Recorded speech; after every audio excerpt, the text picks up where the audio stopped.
स्वागत है आपका एआर न्यूज में। दिनांक 7 मार्च दिन शनिवार को, जहां हर खबर सिर्फ जानकारी नहीं बल्कि आपकी जिंदगी का हिस्सा बनती है।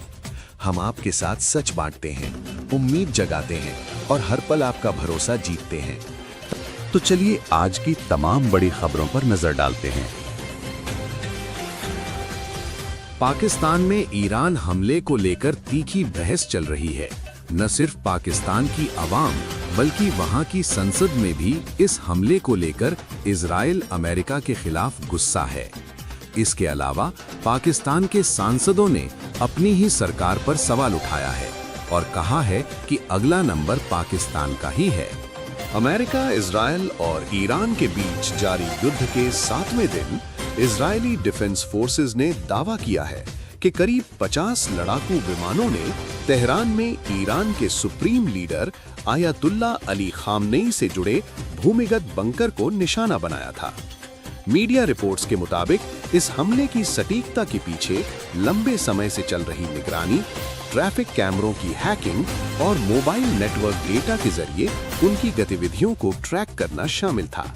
अमेरिकी अधिकारियों के मुताबिक रूस ईरान को अमेरिकी सेना से जुड़ी अहम टारगेटिंग इंटेलिजेंस मुहैया करा रहा है। इसमें अमेरिकी वॉरशिप और एयरक्राफ्ट की लोकेशन तक शामिल बताई जा रही है। यदि ये सही है तो संकेत है कि संघर्ष में अब एक बड़ा वैश्विक खिलाड़ी अप्रत्यक्ष रूप से शामिल हो गया है। संघ लोक सेवा आयोग सिविल सर्विसेज परीक्षा में अनुज अग्निहोत्री ने पहला स्थान हासिल किया है। अनुज अग्निहोत्री का ये तीसरा अटेम्प्ट था जिसमें उन्हें पहल रैंक हासिल हुई है। इससे पहले अनुज डैनिक्स में प्रोबेशनर रहे थे, जिसमें यूपीएससी सिविल सर्विसेज में पास होने के बाद ही ज्वाइनिंग मिलती है।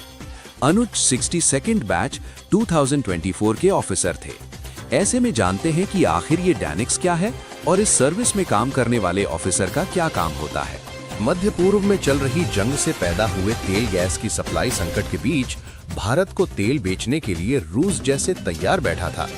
जैसे ही अमेरिका ने भारत की पहुंच के भीतर समुद्र में 1.5 करोड़ बैरल से अधिक तेल तैनात कर रखा है।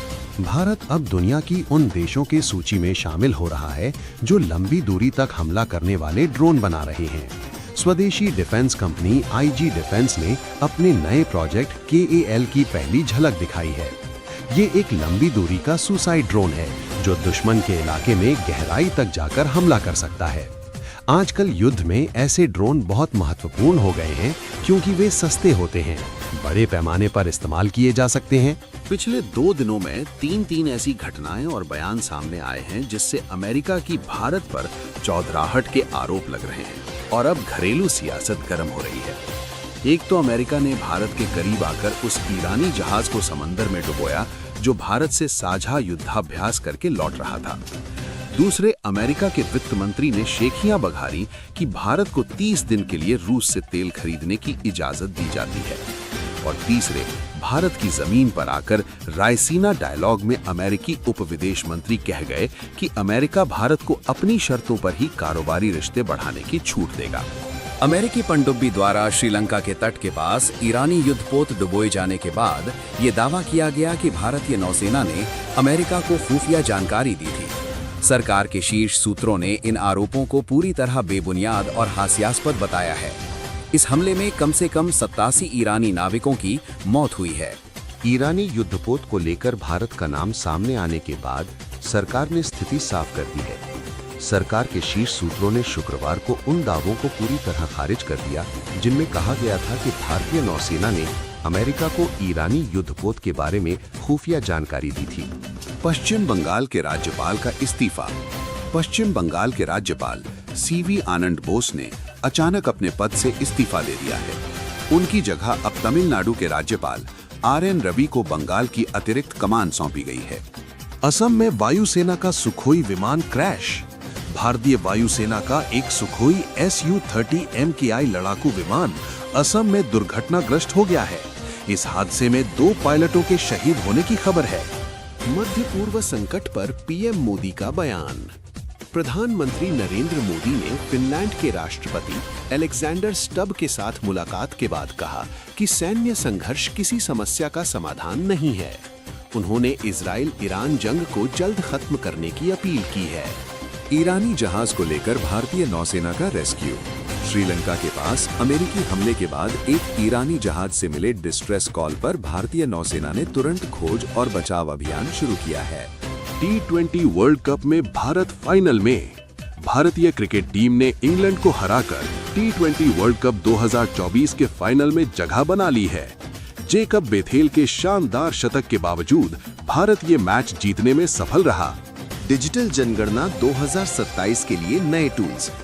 गृह मंत्री अमित शाह ने डिजिटल जनगणना 2027 के लिए शुभंकर, मैस्कॉट्स और 4 नए डिजिटल टूल्स लॉन्च किए हैं, जो जनगणना की प्रक्रिया को आधुनिक बनाएंगे।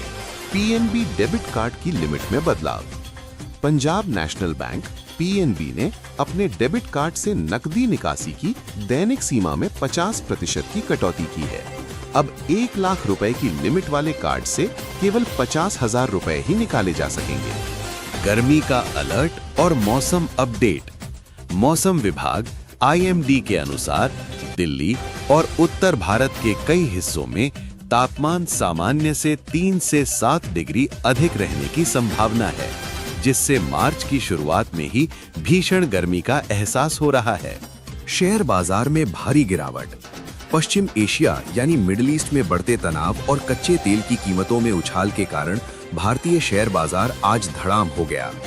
बीएसई सेंसेक्स लगभग 1097 अंक गिरकर 78,918.90 पर बंद हुआ, जबकि निफ्टी 315 अंक गिरकर 24,450.45 के स्तर पर आ गया। देश में ईंधन की कमी की अफवाहें खारिज। भारत की सबसे बड़ी तेल कंपनी इंडियन ऑयल ने उन खबरों को बेबुनियाद बताया है जिनमें पश्चिम एशिया संकट के कारण देश में पेट्रोल डीजल की कमी होने का दावा किया जा रहा था।